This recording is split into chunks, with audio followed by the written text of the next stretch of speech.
شباب مصر العظيم، تحتفل مصر بشعبها العظيم وقواتها المسلحة في هذا اليوم بيوم الشهيد المحارب القدير، وهو تقليد حضاري صارت عليه الأمة المصرية منذ القدم،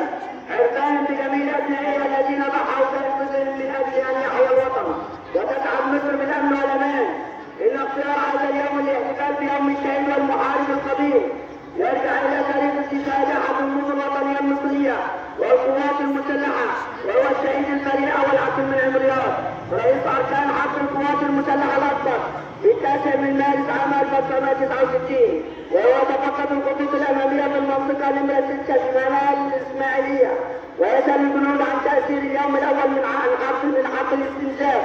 على العدو، ويستمع إلى مشاكل الجنود ويحنو عليهم ويشد من أجرهم. وقد أعطى الفريق أول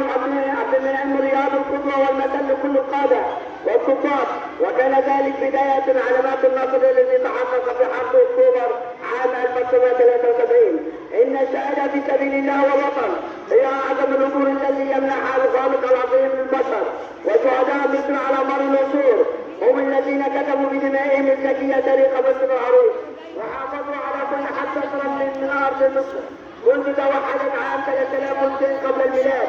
على يد الملك مينا العظيم، وتنفيذا لوصية الملك سنوسرت الثالث الذي كتب في وصيته أنه سوف يكون بريئا من أي ملك يأتي بعداه ويقرر في حبة رمل من أرض مصر العظيمة. ورجال قواتكم المسلحة الذين يدافعون عن وطنهم هم أبناء مصر الغالية، وهم الذين يقفون شامخين على حدودها وفي قلبها لمنع المعتدين والأشرار من المساس بأمن مصر. كما أن رجال القوات المسلحة والشرطة المصرية هم أيضا أعضاء أسرتهم الذين يتعايشون معهم